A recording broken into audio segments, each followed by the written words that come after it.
Bismillahirrahmanirrahim. Assalamualaikum warahmatullahi wabarakatuh. Waalaikumsalam. Saya Pandi selaku host di sini. Kali ini saya berada di Lumbung apa Pak Lurah nih? Lumbung Pangan Masyarakat Desa Lumbung. LPM Des Jujur Makmur. Oh nggih. Desa Demak Ijo, Kecamatan Karangnongko nggih. Kali ini kita perkenalkan dulu narasumber kita, yaitu ada Pak Lurah. Monggo Pak Lurah. Bismillahirrahmanirrahim. Assalamualaikum warahmatullahi wabarakatuh. Saya Heri Karyatno, Kepala Desa Demak Ijo. Assalamualaikum warahmatullahi wabarakatuh. Perkenalkan, nama saya Tri Heru Susanto. Saya selaku Ketua Gapoktan Jujur Makmur Desa Demak Ijo, Kecamatan Karangnongko. Assalamualaikum warahmatullahi wabarakatuh. Perkenalkan, nama saya Yudo Prihatin selaku Poktan Makmur Desa Demak Ijo, Kecamatan Karangnongko. Oh nggih. Niki ngapunten, hari ini saya ingin bertanya-tanya di Lumbung Pangan Jujur Makmur. Pertama, untuk ketua Poktannya dulu nggih niki nggih. Apa yang menjadi alasan utama kelompok tani membangun lumbung padi dengan fasilitas pengolahan gabah menjadi beras kemasan? Apa niki yang menjadi alasan utamanya? Monggo. Baik, terima kasih. Yang menjadi alasan utama bahwa dengan adanya lumbung ini tentunya petani bisa menjual hasil panen itu ke lumbung, dan juga tentunya harapan daripada lumbung itu sendiri agar petani itu bisa mendapatkan harga yang layak sesuai dengan pasaran yang ada di sekitar kita. Karena selama ini sebelum ada lumbung ini petani selalu ketergantungan kepada tengkulak atau penebas itu. Oh, berarti sebelumnya ini tengkulak dan penebas banyak di sini ya Pak? Iya, betul. Jadi lawan kita adalah dengan tengkulak dan penebas. Tapi dengan adanya lumbung kita beli dengan GKP dengan timbangan, tentunya petani akan lebih tahu seberapa jauh hasil yang dia dapatkan dan seberapa jauh hasil yang didapat dibanding dengan tengkulak dan penebas. Itu tentunya agak ada nilai plus kalau dijual dengan secara timbangan, itu lebih fair. Oh nggih gitu. Nah, kali ini saya ingin bertanya kepada Pak Lurah dulu nggih. Gini Pak Lurah, apa peran pemerintah desa dalam mendukung pembangunan dan pengelolaan lumbung padi ini Pak? Ya, terima kasih. Jadi kalau berbicara lumbung tadi sudah disampaikan Pak Ketua nggih. Untuk kami pemerintah desa itu yang paling bagus adalah membuat kebijakan-kebijakan. Jadi ada perlindungan-perlindungan baik itu sosial maupun hukum. Dengan memunculkan peraturan desa ya, perdes-perdes yang muncul yang di situ akan melindungi, pertama adalah petani. Contohnya kami muncul perdes larangan pembuatan batu bata merah di lahan lestari. Karena dampaknya memang luar biasa kalau terjadi ada galian-galian, ada pun tambang batu merah tersebut, sehingga alhamdulillah sekarang sudah tidak ada lagi. Kemudian yang terakhir, ini kaitannya yang terakhir kemarin kami munculkan perdes bahwa semua bengkok perangkat desa dan kepala desa yang ditanami padi wajib hasilnya itu dijual atau distor ke lumbung. Oh gitu. Ini sehingga memberi gambaran bahwa lumbung ini bukan hanya milik kelompok tertentu, tapi ini juga milik masyarakat. Oh gitu. Di samping itu juga ada orientasinya tidak hanya profit biasa, lumbung ini juga orientasinya ke sosial, karena setiap ada kematian warga kami dari lumbung itu memberikan 1/4 atau 25 kilo beras kepada keluarga yang ditinggalkan atau keluarga yang meninggal. Oh gitu. Berarti gini, peran pemerintah itu sangat mendukung, dan tidak hanya profit yang diutamakan tapi sosialnya, gitu nggih Pak Lurah? Pertanyaan ke Pak Heru atau Pak Yudo ya. Monggo yang mau jawab siapa? Untuk bagaimana proses pengolahan gabah menjadi beras kemasan dilakukan di lumbung ini dan alat apa saja yang digunakan. Monggo Pak. Terima kasih. Mungkin sebelum saya menjawab pertanyaan Mas, satu, dengan adanya lumbung, dikala harga murah, petani bisa menyimpan dulu, Betul. tunda jual. Dalam arti tidak dipermainkan oleh tengkulak maupun penebas. Kedua kalinya, dalam proses pengolahan dari GKP petani menjadi gabah kering giling, di sini alat-alat sudah ada semua. Salah satunya nanti untuk curah hujan tinggi musim penghujan di lumbung ini sudah ada bed dryer, adalah mesin open. Kedua kalinya petani tidak harus menjual beras di sini, dalam arti di lumbung juga tempat informasi. Oh gitu. Informasi dalam arti untuk peningkatan hasil panen. Di sini kami selaku Poktan, saya selalu mendampingi petani untuk meningkatkan hasil. Kedua kalinya petani juga dikasih pengertian juga untuk meningkatkan hasil. Salah satunya petani bisa dijual dengan GKP maupun dijual beras. Soalnya dengan luasan tertentu petani bisa mengetahui hasil panennya berapa. Oh gitu. Jadi ada nilai tawar yang lebih tinggi.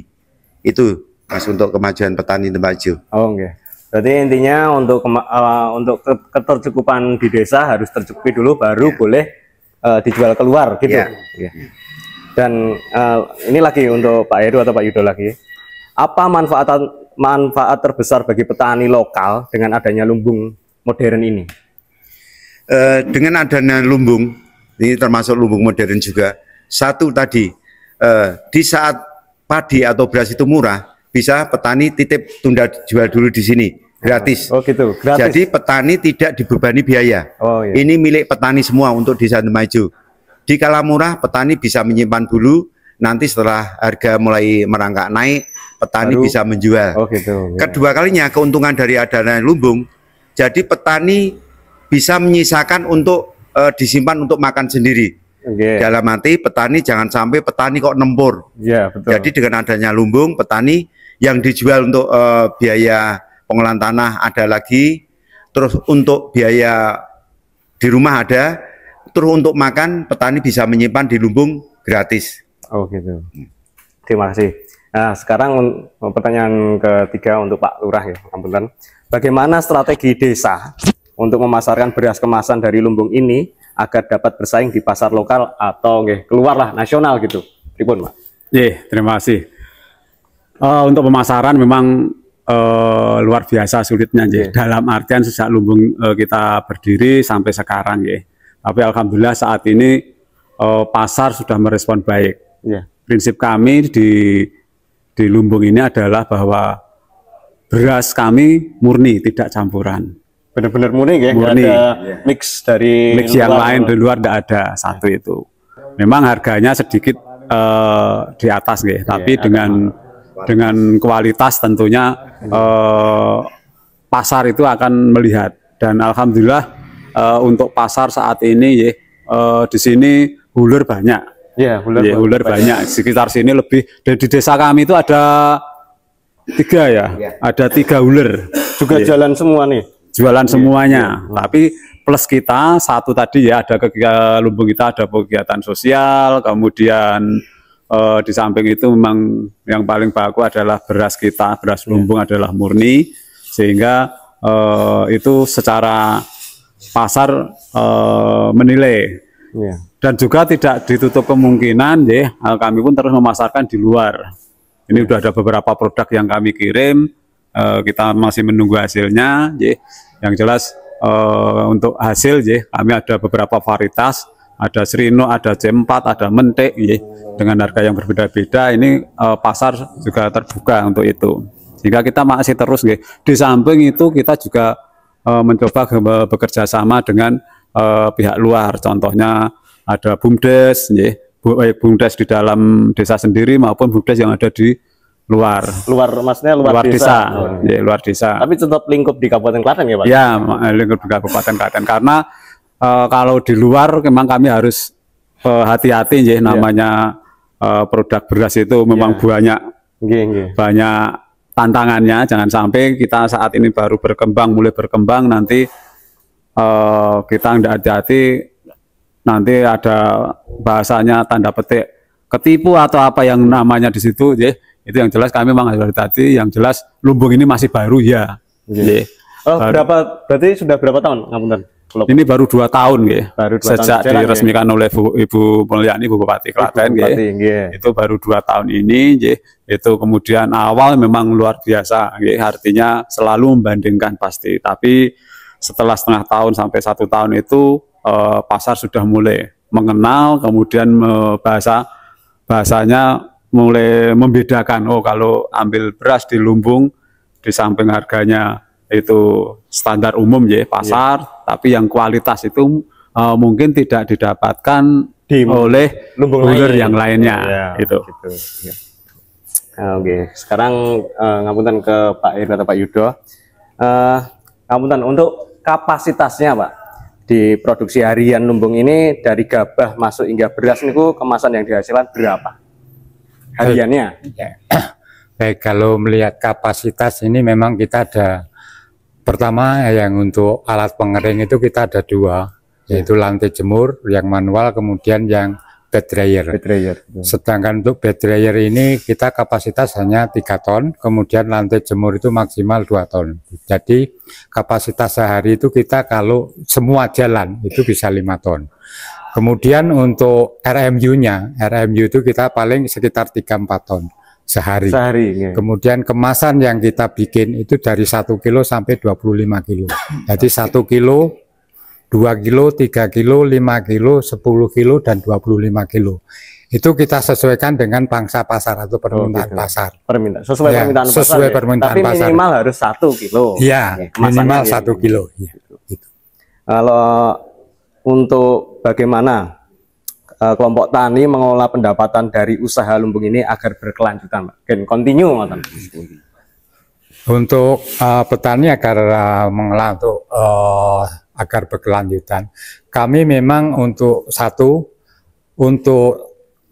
supaya lumbung ini hidup, tadi sudah Pak Lurah mengatakan bahwa sudah dibikin perdes. Bengkok itu harus yang digarap harus masuk ke lumbung. Itu kedua, kita pernah bikin MOU dengan petani dengan kita produk unggulan yang nantinya seperti Rojo Lele Srino. Itu kemarin kita sudah MOU dengan petani itu dengan kita meminjami benih. Pernah kita meminjam benih, kemudian nanti kita kembalikan pada saat panen. Itu untuk khusus Rino. Ini kemarin berjalan dengan sesuai yang kita harapkan, dan yang paling penting adalah untuk pendampingan teknologi budidayanya. Dalam hal ini untuk pendampingan teknologi budidayanya ini kita ada seksinya, yaitu di Poktan masing-masing. Dalam hal ini Pak Yudo kemarin untuk yang MOU untuk Srino ini memang kami mengharapkan untuk didampingi teknologi budidaya. Dan itu ternyata berhasil. Yang biasanya satu patok sekitar 2000 meter persegi, kalau di tebasan umum itu hanya berkisar 7-8 juta, itu setelah didampingi oleh dari lumbung itu bisa menerima di atas itu. Bahkan sampai gitu, ya ada peningkatan, bahkan sampai 12 juta dia terima. Alhamdulillah. Itu bagus, yang kita lakukan. Yang penting adalah bagaimana pengawalan teknologi budidayanya. Nah, untuk lumbung ini sendiri ada kekurangan, maksudnya untuk ada kebutuhan lain nggak selain yang ada di sini, kaitannya peralatan itu masih ada yang kurang nggak? Sebenarnya masih ya, Pak. Artinya memang kita kan baru berjalan. Artinya bahwa paket yang kita terima ini memang kita akui belum lengkap, tapi karena kita memang harus berjalan, itu kita jalan yang skala prioritas. Terutama yang kita belum sempurna itu adalah untuk rumah sekam, itu memang kita belum ada. Untuk rumah katul itu juga sudah kita bikin, tapi masih sederhana. Yang di belakang situ? Ya, yang di belakang. Nah, ini memang agar kalau ada rumah sekam itu kan paling tidak mengurangi polusi yang di sekitar kita. Kemudian kedua, itu juga punya nilai jual, karena kalau kena hujan itu kadang-kadang juga sudah tidak mau. Biasanya untuk yang pengusaha-pengusaha batu bata merah. Nah, itu memang sebagian dari keuntungan ini akan kita kembangkan untuk membangun Itu nanti harapan kami seperti itu. Terima kasih. Nah, ini pertanyaan terakhir agak Pak Lurah. Kan desa itu kan 100% mendukung ya ini Pak Lurah. Terus ada rencana untuk pengembangan fasilitas lumbung atau menambahkan inovasi lain di waktu mendatang tidak Pak? Pasti ya. Jadi prinsip kami dari desa, karena ini juga yang ngelola juga masyarakat lewat Gapoktan ya. Kemudian kami dari pemerintah itu pasti akan mendukung semua program-program yang dibuat oleh lumbung. Itu. Tadi disampaikan ada kekurangan-kekurangan ya, ada kekurangan-kekurangan dari lumbung. Tahun kemarin kami contohnya ya, tahun kemarin kami ngasihkan pemuaan modal juga ya, terhadap lumbung dari dana desa untuk kegiatan penguatan ketahanan pangan. Itu. Untuk kegiatan apa? Salah satunya kelengkapan sarana prasarananya itu. Kemudian apa, Pak? Mas? Ya. Contohnya kemarin ada timbangan, ada tester, kemudian ada mesin jahit karung ya. Karung ya, yang mesin jahit karung dan sebagainya itu. Satu di samping juga modal kerja itu untuk kegiatan perputaran ya, perputaran untuk pembelian gabah ataupun padi kan itu. Nah, kedepannya memang tadi disampaikan rumah sekam itu memang perlu ya. Itu. Yang jelas di samping itu kami sampaikan lumbung ini berdiri di tanah kas desa. Kas desa. Gitu. Jadi monggo jenengan gunakan semaksimal mungkin dan sebagainya karena ini sudah milik desa sehingga tidak ada kekhawatiran kemana-mana. Ternyata masih ada lahan untuk kegiatan yang lain. Contohnya kemarin ada rencana pengembangan lantai jemur. Lantai jemur mau monggo silakan ke selatan itu masih ada tempat sehingga itu bisa digunakan. Gitu. Ini menarik teman-teman. Jadi lumbung ini yang sangat berjalan dengan baik itu kaitannya dengan pendukung dari pemerintah desa dan juga dari para pertanian itu sendiri. Jadi ada dari Pak Heru atau Pak Yudo ada nggak pesan dan untuk para penonton yang melihat video ini? Monggo Pak. Ya, pesan dari kami tentunya bahwa dengan adanya lumbung ini tentunya monggo untuk petani, bahwa lumbung ini kita tidak harus menjual maupun tidak harus membeli produk kami, tapi paling enggak di lumbung ini sebagai pusat informasi. Pusat informasi untuk kaitannya pertanian khususnya di bidang padi. Karena apa? Dengan kita mendapat informasi dari lumbung, tentunya kita akan tahu berapa sebenarnya harga yang layak di tingkat pasar ketika kita sudah menghadapi pasca panen.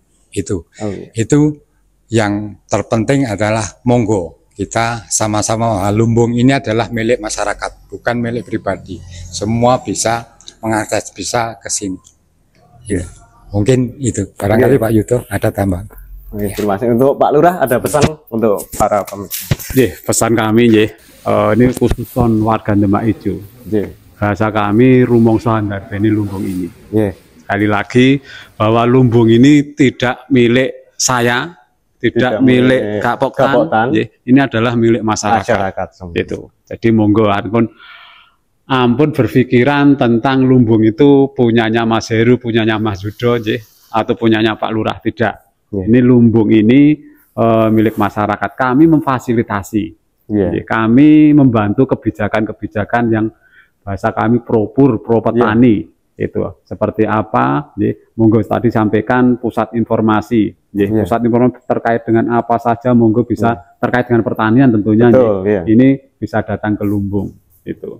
Dan juga sedikit kami sampaikan, kami spill sedikit kaitannya bahwa berbicara tentang pertanian tidak hanya lumbung, LPMD tidak hanya Gapoktan, kami punya yang namanya petani milenial. Petani milenial. Ada 25 orang yang muda-muda, usia maksimal itu 30-an, itu, dan ini sudah mulai, artinya memang kami selalu menyampaikan kepada masyarakat bahwa sebagai petani itu adalah sebuah pekerjaan, sebuah profesi.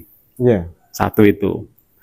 Jangan malu, jangan segan jadi petani. Betul. Dengan teknologi yang tepat guna, ini panjenengan bisa membantu kesemuanya dan untuk diri panjenengan sendiri, untuk menopang ekonomi panjenengan. Mungkin itu yang kami sampaikan. Terima kasih Pak Lurah. Jangan Nah, malu. ini contoh-contoh produk kami, Itu, Ini teman-teman, ini ada produk Rojo Lile Srino yang dikemas di Lumbung Jujur Makmur. Kemudian ada beras super C4. Ini kemasan 5 kiloan ya Pak? Itu 5 kiloan. Ini yang menarik teman-teman. Jadi yang 25 kiloan. Oh, yang 25 juga ada. Yang 50 juga ada ya Pak? 50 juga ada. Jadi sesuai dengan permintaan. Ya, sesuai permintaan pasti bisa dikemas lah ini di sini. Yang penting minimal 1 kilo kan Pak? Gitu. Terima kasih ya teman-teman. Ini menarik informasinya. Dan satu lagi yang kelupaan. Kaitannya kesuksesan di lumbung pangan ini tidak luput dari peran penyuluh pertanian di Demak Ijo itu sendiri. Dan tentunya tidak lupa peran pemerintah Dinas Kabupaten Klaten, yaitu Dinas Pertanian, Dinas Ketahanan Pangan dan Pertanian Kabupaten Klaten, khususnya bidang ketahanan pangan. Terima kasih dari kami. Wassalamualaikum warahmatullahi wabarakatuh. Waalaikumsalam.